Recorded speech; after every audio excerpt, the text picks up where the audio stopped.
Mutual ഫണ്ടുകളും domestic institutional ഇൻവെസ്റ്റേഴ്സും തുടർച്ചയായ buying നടത്തിയിട്ടും Indian market all time ഹൈയിൽ നിന്നും 10% കറക്ഷനിലാണ് ഇപ്പോൾ ട്രേഡ് ചെയ്യുന്നത്. കഴിഞ്ഞ ദിവസം association of mutual fund India പുറത്തുവിട്ട കണക്ക് പ്രകാരം നവംബർ മാസത്തിൽ 25,320 കോടി രൂപയുടെ ഫണ്ടാണ് സിപ്പ് വഴി മാർക്കറ്റിലേക്ക് എത്തിയതെങ്കിൽ ഡിസംബർ മാസത്തിൽ ഇത് 26,459 കോടിയായി ഉയർന്നു. നവംബർ മാസത്തെ ലെവലിനെ മറികടക്കുക മാത്രമല്ല, സിപ്പ് വഴി മാർക്കറ്റിലേക്ക് എത്തുന്ന ഏറ്റവും ഉയർന്ന തുകയായി 26,459 കോടി എന്ന ലെവലെത്തുകയും ചെയ്തു. ഇവിടെ മ്യൂച്വൽ ഫണ്ടുകളും ഡൊമസ്റ്റിക് ഇൻസ്റ്റിറ്റ്യൂഷണൽ ഇൻവെസ്റ്റേഴ്സും തുടർച്ചയായി ഇന്ത്യൻ മാർക്കറ്റിൽ ബൈയിങ് നടത്തുകയാണ്. എന്നിട്ട് മാർക്കറ്റ് ഓൾ ടൈം ഹൈയിൽ നിന്നും 10% ഡിസ്കൗണ്ടിൽ ട്രേഡ് ചെയ്യുന്നതിന് പിന്നിലെ പ്രധാന കാരണം ഫോറിൻ ഇൻസ്റ്റിറ്റ്യൂഷണൽ ഇൻവെസ്റ്റേഴ്സിൻ്റെ സൈഡിൽ നിന്നുള്ള ഹെവി സെല്ലിങ്ങും പല സ്റ്റോക്കുകളും ഹൈ വാല്യൂഷനിൽ തുടരുന്നതും ഗ്ലോബൽ അൺസർട്ടനിറ്റിയും മൂലമാണ്.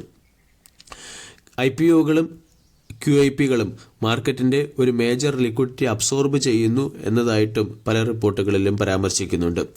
മാർക്കറ്റ് വീക്കായാലും വോളറ്റൈലായാലും IPOകളെല്ലാം മികച്ച പെർഫോമൻസ് തന്നെയാണ് നടത്തുന്നത്. ഇത് കൂടുതൽ റീറ്റെയിലർ ഇൻവെസ്റ്റേഴ്സിനെ IPO സൈഡിലേക്ക് ഫോക്കസ് ചെയ്യുന്നതിൽ ശ്രദ്ധ കേന്ദ്രീകരിക്കുകയും അതിൻ്റെ ഫലമായി മാർക്കറ്റിൽ വോളറ്റൈലിറ്റിയിൽ ഒരു ഡ്രൈഡപ്പ് ഉണ്ടാവുകയും ചെയ്യുന്നുണ്ട്. അതോടൊപ്പം തന്നെ വാല്യൂഷനുമായി ബന്ധപ്പെട്ട കൺസേൺ നിലനിൽക്കുമ്പോൾ തന്നെ രൂപയുടെ മൂല്യം തുടർച്ചയായി ഇടിയുന്നതും ഡോളർ ഇൻഡെക്സ് ഉയരുന്നതും US ബോണ്ട് യീൽഡ് ഉയരുന്നതും ഇന്ത്യൻ മാർക്കറ്റിൽ പ്രതികൂല സാഹചര്യങ്ങൾ സൃഷ്ടിക്കുന്നു. HSBC എന്ന ബ്രോക്കേജ് ഏജൻസിയും റേറ്റിംഗ് ഏജൻസിയും 2025 ഇന്ത്യൻ മാർക്കറ്റിന് ന്യൂട്രൽ റേറ്റിംഗ് ആണ് നൽകിയിരിക്കുന്നത്. കൂടാതെ ചിലപ്പോൾ മാർക്കറ്റ് നെഗറ്റീവ് റിട്ടേൺ നൽകാൻ സാധ്യതയുണ്ടെന്ന് പല ഗ്ലോബൽ ഏജൻസികളും വാർണിംഗ് നൽകുകയും ചെയ്തു. ഇന്ത്യയുടെ GDP ഗ്രോത്തും 2024-25 ഫിനാൻഷ്യൽ ഇയറിൽ 8.2% നിന്നും 6.5% കുറയാൻ സാധ്യതയുണ്ടെന്നുള്ളതും വരുന്ന എക്കണോമിക് സ്ലോ ഡൗണിനെ ഇൻഡിക്കേറ്റ് ചെയ്യുന്നു. ഇനി ഇപ്പോഴത്തെ സാഹചര്യത്തിൽ ഫോക്കസ് ചെയ്യേണ്ട 2 സ്റ്റോക്കുകളെ കൂടി പരിചയപ്പെടാം. ഇപ്പോഴത്തെ സാഹചര്യത്തിൽ നമ്മൾക്ക് IT സെക്ടറിനെ ഫോക്കസ് ചെയ്യാവുന്നതാണ്. TCSൻ്റെ ക്വാർട്ടർലി റിസൾട്ടിൽ മാർക്കറ്റിൽ നിന്നും മികച്ച റെസ്പോൺസ് ലഭിച്ചതിനെ തുടർന്ന് എൻ്റയർ IT സെക്ടർ പോസിറ്റീവായിട്ടുണ്ട്. TCS കഴിഞ്ഞ ദിവസം 5.6% വർദ്ധിച്ച് 4,265 ക്ലോസിംഗ് നൽകി. 1.34% ഡിവിഡൻഡ് നൽകുന്ന കമ്പനി ക്വാർട്ടർലി റിസൾട്ടിനോടൊപ്പം മികച്ച ഡിവിഡൻഡും പ്രഖ്യാപിച്ചിരുന്നു. TCS 5% ഉയർന്നപ്പോൾ എൻ്റയർ IT ഇൻഡെക്സ് 3.4% ഉയർന്നു. IT സെക്ടറിലെ മറ്റ് പല പ്രമുഖ സ്റ്റോക്കുകളിലും ബൈയിങ് വന്നു. LTI മൈൻഡ്രി 4.6%, tech Mahindra, HCL tech തുടങ്ങിയ സ്റ്റോക്കുകൾ 3.6%, 3.2%, ഇൻഫോസിസ്, വിപ്രോ തുടങ്ങിയ സ്റ്റോക്കുകൾ 2.5% ഉയർന്നു. TCSൽ പല ഗ്ലോബൽ ബ്രോക്കേജുകളും ബുള്ളിഷ് സ്റ്റാൻസാണ് വെച്ച് പുലർത്തുന്നത്. റീസെൻ്റ് ഹൈ ആയ 4,500 എന്ന ലെവലിനെ TCS മറികടക്കുമെന്ന് പല ബ്രോക്കേജുകളും പറയുന്നു.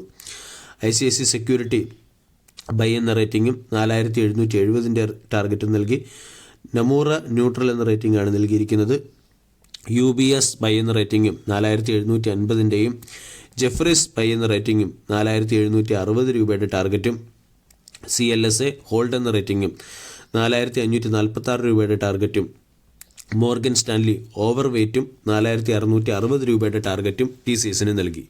അതേസമയം TCSന് മറ്റ് ചില ബ്രോക്കേജ് ഏജൻസികൾ സെൽ എന്ന റേറ്റിംഗ് നൽകിയിട്ടുണ്ട്. ഇൻവെസ്റ്റെക് ബാങ്കും സിറ്റി ഗ്രൂപ്പുമാണ് സെൽ എന്ന റേറ്റിംഗ് നൽകിയിരിക്കുന്നത്. സിറ്റി ഗ്രൂപ്പ് 3,900 രൂപയുടെ ടാർഗറ്റും ഇൻവെസ്റ്റെക് ബാങ്ക് 3,693 രൂപയുടെ ടാർഗറ്റുമാണ് TCSന് നൽകിയിരിക്കുന്നത്. മോർഗൻ സ്റ്റാൻലിയുടെ റിപ്പോർട്ട് പരിശോധിച്ചാൽ TCS എന്ന സ്റ്റോക്കിൽ ഡൗൺസൈഡ് റിസ്ക് വളരെ കുറവാണ്. റിസ്ക് റിവാർഡ് റേഷ്യോ ഫേവറബിൾ ആണ്. TCSൽ വന്നിരിക്കുന്ന ബൈയിങ് മൊമെൻറ്റം ഒട്ടുമിക്ക IT സെക്ടറിലെ സ്റ്റോക്കുകളെയും സഹായിക്കും, അല്ലെങ്കിൽ IT സെക്ടറിലെ സ്റ്റോക്കുകളുടെയും പെർഫോമൻസിനെ സഹായിക്കും എന്നാണ് പല അനലിസ്റ്റുകളും പറയുന്നത്. കൂടാതെ TCSൻ്റെ ക്വാർട്ടർലി റിസൾട്ടിൽ നിന്ന് മനസ്സിലാക്കാൻ സാധിക്കുന്നത് Q2 താരതമ്യപ്പെടുത്തുമ്പോൾ ലാർജ് ക്യാപ് IT കമ്പനികൾക്ക് Q3 കൂടുതൽ ഓർഡറുകൾ ലഭിച്ചിട്ടുണ്ടാകും. കൂടാതെ കമ്പനികളുടെ പ്രോഫിറ്റ് മാർജിനും ഇംപ്രൂവ് ആകാൻ സാധ്യതയുണ്ട്. കഴിഞ്ഞ കുറച്ച് ട്രേഡിംഗ് സെഷനുകളായി തുടർച്ചയായി ഇടിഞ്ഞുകൊണ്ടിരിക്കുന്ന ഒരു സ്റ്റോക്കാണ് കല്യാൺ ജുവലേഴ്സ്. കഴിഞ്ഞ 6 ട്രേഡിംഗ് സെഷനായി സ്റ്റോക്ക് തുടർച്ചയായി ഇടിഞ്ഞുകൊണ്ടിരിക്കുന്നു.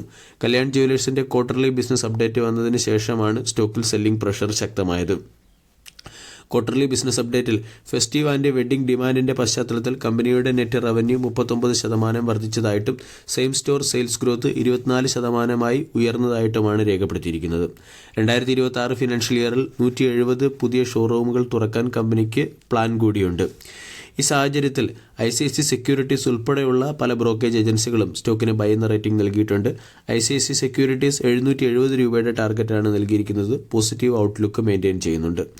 കഴിഞ്ഞ ക്വാർട്ടറിൽ കമ്പനിയുടെ നെറ്റ് റവന്യൂ 9.57% വർദ്ധിച്ച് 6065 കോടിയായി മാറുകയും പ്രോഫിറ്റ് 19% ഇടിഞ്ഞ് 242 കോടിയായി രേഖപ്പെടുത്തുകയും ചെയ്തിരുന്നു.